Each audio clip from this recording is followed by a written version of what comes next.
Here's a fun fact for you. Indian men's genets are gray. Sometimes. I don't know if it's a health thing, but Barry, first of all, genets, and secondly, I don't even know if that's true. Nope, it's true. I was on Omegle, I saw it, and I'd rather not go into any more details about it. But today's stories are going to be on a similar theme, either involving weird internet chat hubs or nudity. So you've been forewarned. This first story happened my senior year of high school. Back in high school, I found great pleasure in giving people advice. I always felt that I had good views on things, and I wanted to share them in a way that might help. So one day I found this site called Bulletbarry. It's a website where you can go talk about issues you may have, or alternatively help people through what they've been dealing with. It's a really nice site with a cool premise, and one day I had one of the greatest chats ever. I matched up with this guy who told me about this online crush that he had. Apparently he'd been talking with this girl for a couple years. They lived in different states and were both going to high school. They started off as friends, of course, but as time went on, they started dating. The guy asked her one day if maybe she would like to actually meet up, and when he proposed that idea, she got a little quiet. Stopped messaging him so much, wouldn't chat over Skype. The poor guy was being ghosted. It wasn't until that day he messaged her and asked if she was okay, and she apparently told him that she didn't have feelings for him anymore. Now, this kid's in high school, so don't judge him too harshly for this next part. He told me that he already bought the tickets to go see her and wanted advice on whether or not he should. I hope you guys out there right now are getting into this story because this was one of the biggest events of my life at the time. And don't judge me too harshly for that because I was in high school as well. But this was the advice that I gave him. I said, go to her. You have the ticket, you have the love in your heart, and if worse comes to worse and she doesn't want to see you anymore, you are forever the guy who flew across the country for the girl you cared about. And if I may brag just a little, I motivated the crap out of this guy. He thanks me for my time and gives me his email to let me know how things turn out. A few days go by and I get an email from the guy telling me that he isn't going to go visit her. That he changed his mind and he just didn't feel right about going.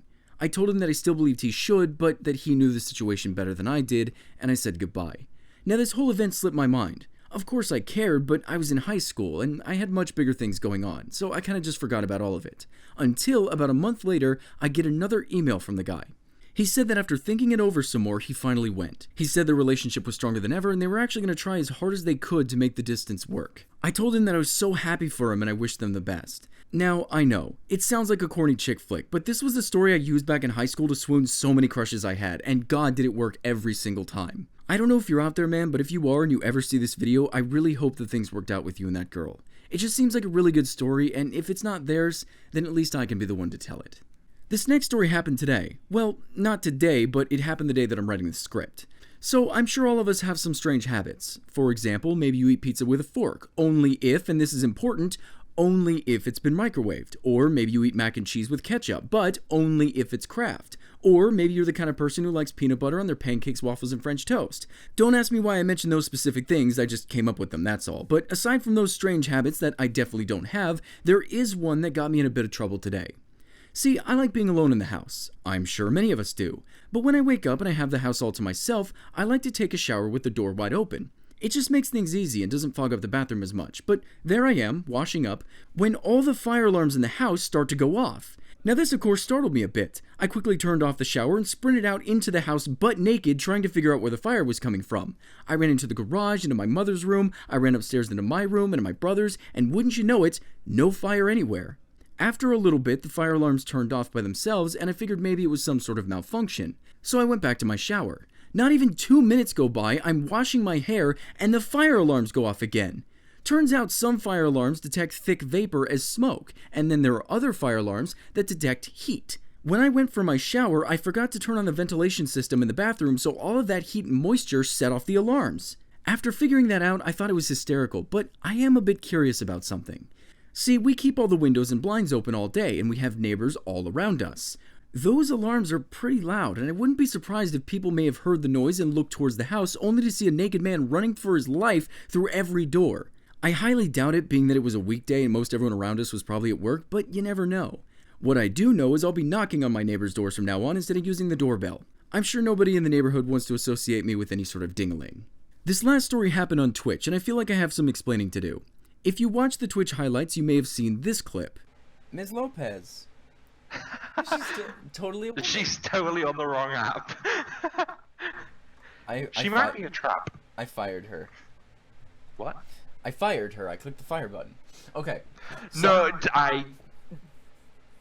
No, that's telling her you want to bang. Oh. Now, the app I was using there is called Grindr, and it's essentially a dating app for homosexuals. Why was I on this app? Well, I have some weird friends. One of my friends, who goes by the name Muttley, made a bet with me to see who could attract the most dudes on Grindr. The person with the most messages by the end of the day won, and I don't recall if there were any stakes to this. The caveat, though, is I had to let the Twitch chat sit on my profile. Position? Whoa! Whoa! Okay, so what do you guys think my position should be? And I will just do what you guys say. If you guys say, like... Okay, I think we should be fair and call him a verse bottom. They chose my age, my gender, my name, my bio, and I think I ended up being a 23-year-old named Wonder Rod, and my bio read, "I'm Barry, master of the boner backflip." This guy says, that boner backflip intrigues me. The whole thing was really funny, and the saddest part was I won. By a lot. I think by the end of the day, Muttley ended up with about 17 messages, and I had around 40. Kind of a sad awakening when you find out that you're more attractive to dudes than you are to women. Then again, I feel like I should have known that already. Oh, come on, don't think I don't look at the comments section.